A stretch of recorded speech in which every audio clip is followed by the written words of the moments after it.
नमस्कार, स्वागत है आपका हमारे चैनल पर। उत्तर प्रदेश का सबसे सटीक एग्जिट पोल लेकर हाजिर हूं मैं आपके साथ शिप्रा सैनी। उत्तर प्रदेश विधानसभा चुनाव की 403 सीटों पर मतदान हो चुका है और उत्तर प्रदेश का सियासी दंगल कौन जीतेगा, ये सबसे बड़ा सवाल बना हुआ है। तमाम राजनीतिक दलों से लेकर तमाम प्रत्याशियों की धड़कनें बढ़ी हुई हैं। बीजेपी से लेकर समाजवादी पार्टी, कांग्रेस पार्टी, यहां तक कि बसपा के नेताओं ने एक दूसरे पर जुबानी हमले बोलने में कोई कसर नहीं छोड़ी। लेकिन उत्तर प्रदेश की जनता के दिल में किस पार्टी ने जगह बनाई है, ये जानना बेहद जरूरी है। तो सबसे सटीक एग्जिट पोल हम आपके लिए लेकर आए हैं। उत्तर प्रदेश की जनता के दिल में किस पार्टी ने जगह बनाई है, कौन उत्तर प्रदेश जीतने में कामयाब हो पाया है, ये एग्जिट पोल के नतीजे हम आपको बताएंगे। आपको बता दें, बीजेपी गठबंधन को हमारे एग्जिट पोल में 245 से 260 सीटें मिलने का अनुमान है, तो वहीं समाजवादी पार्टी 110 से 120 सीटों पर सिमट रही है। इसके अलावा अगर बात बहुजन समाज पार्टी की जाए तो मायावती ने जाहिर तौर पर उत्तर प्रदेश के इस चुनावी दंगल में चुनाव प्रचार नहीं किया, जिसका खामियाजा उन्हें इस पूरे एग्जिट पोल में कहीं ना कहीं दिखाई दे रहा है। 15 से 17 सीटें बीएसपी के खाते में जा रही हैं, तो वहीं कांग्रेस पार्टी का पूरी तरीके से वर्चस्व खत्म होता दिखाई दे रहा है। मात्र 1 से 2 सीटें कांग्रेस पार्टी के खाते में हैं, बाकी अन्य दलों को 3 से 6 सीटें मिलती दिखाई दे रही हैं। तो ये एग्जिट पोल है जो कहीं ना कहीं उत्तर प्रदेश की 403 विधानसभा सीटों पर मतदान के बाद सामने आया है। और जाहिर तौर पर हमारे एग्जिट पोल में बीजेपी सबसे बड़ी पार्टी बनकर उभरी है। तो बीजेपी एक बार फिर से उत्तर प्रदेश की सत्ता पर काबिज हो रही है, एक बार फिर से उत्तर प्रदेश के मुख्यमंत्री योगी आदित्यनाथ बन रहे हैं। ये साफ तौर पर जनता का मूड बयां कर रहा है। तो हमारी टीम जो फील्ड पर है, जो लगातार जनता की राय वहां से ले रही है कि आखिर उत्तर प्रदेश में किसके सिर सत्ता का ताज सजेगा, ये साफ तौर पर अब कहीं ना कहीं एग्जिट पोल में दिखाई दे रहा है कि बीजेपी सबसे बड़ी पार्टी बनकर उभरी है। यानी समाजवादी पार्टी जिस तरीके से लगातार बीजेपी पर निशाना साध रही थी, तमाम मुद्दों को लेकर घेरने की कोशिश की गई, हालांकि मुद्दे कोई नहीं थे, सिर्फ मुख्यमंत्री योगी आदित्यनाथ पर बाबा बुलडोजर से लेकर तमाम जो आरोप हैं मठ में जाकर बैठ गए हैं, इस तरीके की बयानबाजी की गई। और कहीं ना कहीं उसका खामियाजा समाजवादी पार्टी को इन चुनावी नतीजों में भुगतना पड़ेगा, ये साफ तौर पर एग्जिट पोल बता रहे हैं। उत्तर प्रदेश के इस सियासी दंगल में जो हमले समाजवादी पार्टी ने बीजेपी पर बोले, वो कहीं ना कहीं पूरी तरीके से हवाई साबित हो रहे हैं। पश्चिमी उत्तर प्रदेश से लेकर पूर्वांचल तक सपा को बड़ा नुकसान एग्जिट पोल के इन आंकड़ों में होता दिखाई दे रहा है, जहां समाजवादी पार्टी महज 110 से 120 सीटों पर सिमटती दिखाई दे रही है। सबसे पहले बात अगर पश्चिमी उत्तर प्रदेश की जाए तो पश्चिमी उत्तर प्रदेश में समाजवादी पार्टी ने आरएलडी के साथ गठबंधन करके कोशिश की थी कि किसी भी तरीके से वहां मुस्लिम और जाट जो गठजोड़ है उसे साधा जाए, किसी भी तरीके से मुस्लिम और जाट वोट बैंक को बटोरा जाए। लेकिन कहीं ना कहीं उसमें भी बड़ा खामियाजा समाजवादी पार्टी को भुगतना पड़ा है, क्योंकि जिस जयंत चौधरी और राकेश टिकैत के बलबूते पर जीतने की कोशिश पश्चिमी उत्तर प्रदेश में की गई, कहीं ना कहीं वहां वो जो रणनीति थी समाजवादी पार्टी की वो कामयाब नहीं हुई है। क्योंकि हमने देखा कि कैराना में प्लान का मुद्दा और यहां तक कि मुजफ्फरनगर दंगा उत्तर प्रदेश के सियासी दंगल में खूब गूंजा। लेकिन कैराना में जिस तरीके से समाजवादी पार्टी के उम्मीदवार नाहिद हसन जो कि जेल पहुंच गए और साथ ही उनके कार्यकर्ताओं ने जिस तरीके से वहां तमाम जो जाट वोटर्स थे उन्हें डराने और धमकाने की कोशिश की, कहीं ना कहीं जाट वोट बैंक जो है उससे खासा नाराज वहां दिखाई दिया। और यही वजह है कि इसका सीधा फायदा इस एग्जिट पोल में दिखाई दे रहा है, जो कि बीजेपी के खाते में पश्चिमी उत्तर प्रदेश में सबसे ज्यादा सीटें पहुंच रही है। बात अगर पश्चिमी उत्तर प्रदेश की सीटों की जाए तो कुल 136 सीटें पश्चिमी उत्तर प्रदेश में हैं और जाहिर तौर पर इसमें से बहुमत का आंकड़ा बीजेपी के खाते में जा रहा है। तो सपा को सबसे ज्यादा नुकसान पश्चिमी उत्तर प्रदेश में भुगतना पड़ रहा है। किसानों का मुद्दा कहीं नहीं है।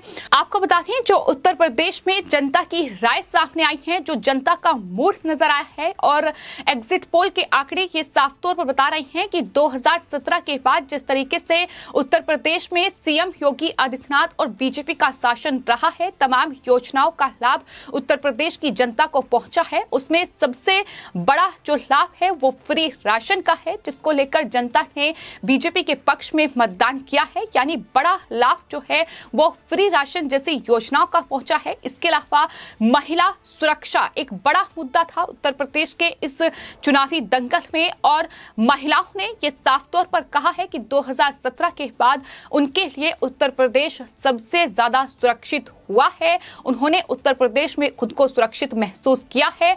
और इसके अलावा किसान सम्मान निधि हो या फिर लॉ एंड ऑर्डर की सिचुएशन हो, उसमें भी लगातार सुधार देखने को मिला है।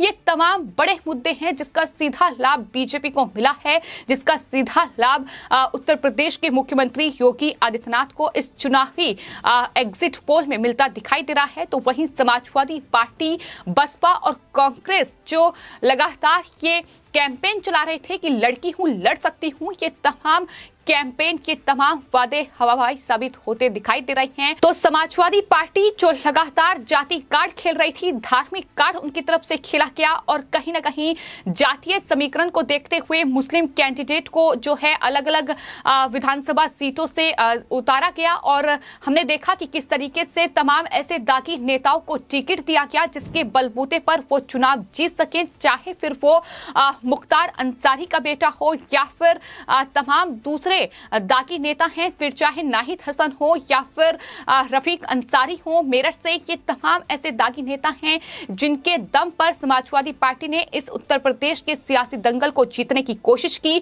हालांकि जातीय कार्ड खेलते हुए स्वामी प्रसाद मौर्य और धर्म सिंह सैनी जैसे नेताओं को भी अपने पाले में समाजवादी पार्टी ने किया, लेकिन ये बीजेपी के बागी नेता भी बीजेपी को कोई नुकसान उत्तर प्रदेश में नहीं पहुंचा पाए हैं। ये एग्जिट पोल साफ तौर पर बयां कर रहे हैं। जिस तरीके से बीजेपी को लगभग 245 से 260 सीटें मिलती दिखाई दे रही हैं, तो कहीं ना कहीं समाजवादी पार्टी ने जो अलग अलग मुद्दों पर बीजेपी को घेरने की कोशिश की, हालांकि मुद्दा कोई नहीं था। जिस तरीके से डिंपल यादव ने भगवे का अपमान किया, स्वामी प्रसाद मौर्य ने बेतुकी बयानबाजी की, और इसके अलावा अखिलेश यादव ने बाबा बुलडोजर से लेकर तमाम बातें जो हैं वो कहीं ना कहीं सीएम योगी आदित्यनाथ को कही। लेकिन उसी बुलडोजर का इस्तेमाल जिस तरीके से उत्तर प्रदेश के चुनाव में बीजेपी ने किया, साफ तौर पर अलग अलग जनसभाओं में ये देखने को मिला कि किस तरीके से उत्तर प्रदेश के मुख्यमंत्री योगी आदित्यनाथ ने जो वहां इन गुंडों को चेतावनी दी और ये कहा कि 10 मार्च के बाद सबकी गर्मी उतरेगी। ये इसका बड़ा असर उत्तर प्रदेश की जनता के बीच पहुंचा है, और ये कहीं ना कहीं उत्तर प्रदेश की जनता समझ चुकी है कि उत्तर प्रदेश में 2017 के बाद जिस तरीके से माफियाओं, अपराधियों और गुंडों पर नकेल कसी गई है, इसी कड़ी में सरकार आगे भी कार्य करती रहेगी। और शायद यही वजह है कि इतनी बड़ी संख्या में बीजेपी के पक्ष में वोटर्स ने मतदान किया है, जिसका सीधा लाभ बीजेपी को इस उत्तर प्रदेश के सियासी दंगल में मिलता दिखाई दे रहा है। तो पश्चिमी उत्तर प्रदेश से लेकर अवध रीजन हो या फिर बुंदेलखंड हो या फिर पूर्वांचल हो, तमाम जगहों पर बीजेपी ने अपनी जीत का डंका बजाया है। और पूर्वांचल की अगर बात की जाए तो पूर्वांचल में भी समाजवादी पार्टी ने भरपूर कोशिश की कि सीएम योगी आदित्यनाथ और बीजेपी को घेर सके, लेकिन पूर्वांचल एक्सप्रेसवे से लेकर जिस तरीके से बुंदेलखंड रीजन में वहां पानी पहुंचाने का काम घर घर बीजेपी की सरकार में हुआ है, वहां फ्री राशन जो लोगों को दिया गया है उसका सीधा असर अब देखने को मिला है, जो कि मतदान बीजेपी के खाते में हुआ है।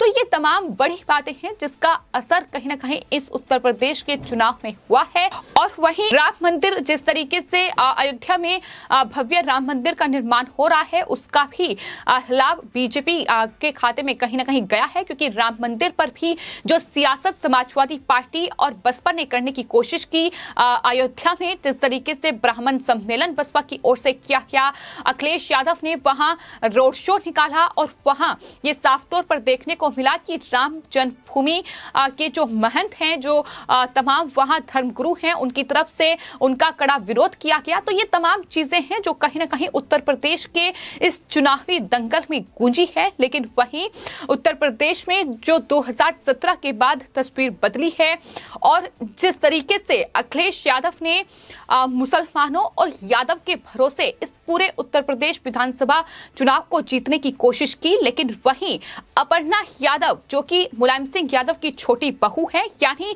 मुलायम सिंह यादव के परिवार में ही बीजेपी ने जो बड़ी सेंध लगाई और अपर्णा यादव को अपने पाले में किया, उसका बड़ा लाभ बीजेपी को कहीं ना कहीं यादवों के गढ़ में देखने को मिला। चाहे फिर वो मैनपुरी हो, जसवंत नगर हो, करहल विधानसभा सीट हो, इटावा हो, मैनपुरी, ये तमाम यादव का गढ़ था जहां अपर्णा यादव ने चुनावी कैंपेन किया और वहां महिलाओं के बीच एक अहम जगह अपनी बनाने में वो कामयाब हुई। जो चुनावी जनसभाओं में तमाम भाषण उनकी तरफ से दिए गए, जिस तरीके से उन्होंने दो टूक समाजवादी पार्टी पर तुष्टीकरण की राजनीति का आरोप लगाया और समाजवादी पार्टी की उन्होंने पोल खोली, तो कहीं ना कहीं जनता के बीच वो जगह बनाने में कामयाब हुई है और उसका लाभ भी बीजेपी को इन चुनावों में मिला है। वहीं जिन बाकी नेताओं को लेकर समाजवादी पार्टी इस कोशिश में थी कि स्वामी प्रसाद मौर्य या फिर धर्म सिंह सैनी या फिर इन बाकी नेताओं के भरोसे इस चुनावी दंगल को वो जीत लेंगी, तो उसका कहीं भी कोई असर फिलहाल देखने को नहीं मिला है।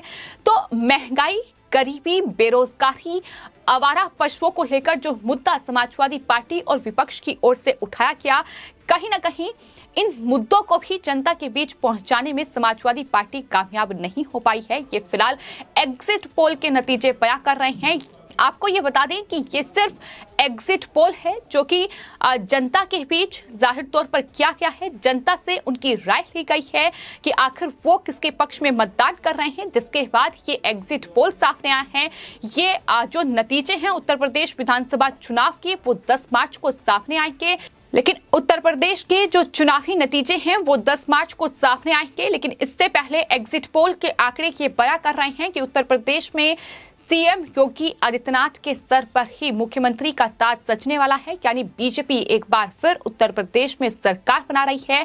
हालांकि 10 मार्च को इंतजार रहेगा कि चुनावी नतीजे क्या होंगे, लेकिन इससे पहले एग्जिट पोल कहीं ना कहीं समाजवादी पार्टी के लिए मुश्किलें बढ़ा चुका है। जिस तरीके से नतीजों में साफ हो रहा है कि समाजवादी पार्टी के नेताओं के जो बयान हैं, जो कहीं ना कहीं अहंकार उनका देखने को मिला था, जिस अति आत्मविश्वास में वो नजर आए थे, वो कहीं ना कहीं भारी पड़ता दिखाई दे रहा है और गुंडों, अपराधियों और इन दागी नेताओं के भरोसे उत्तर प्रदेश में समाजवादी पार्टी उत्तर प्रदेश की जनता के बीच में जगह बनाने में कामयाब नहीं हो पाई है। तो वहीं बसपा का ग्राफ भी गिरता हुआ दिखाई दिया है। फिलहाल नतीजा यही है एग्जिट पोल का कि बीजेपी बहुमत का आंकड़ा उत्तर प्रदेश में पार कर रही है और सरकार बनाने में कामयाब हो रही है। तो आपकी इस उत्तर प्रदेश के एग्जिट पोल पर क्या राय है, हमें कमेंट बॉक्स में जरूर लिखें और चैनल को सब्सक्राइब करें। धन्यवाद।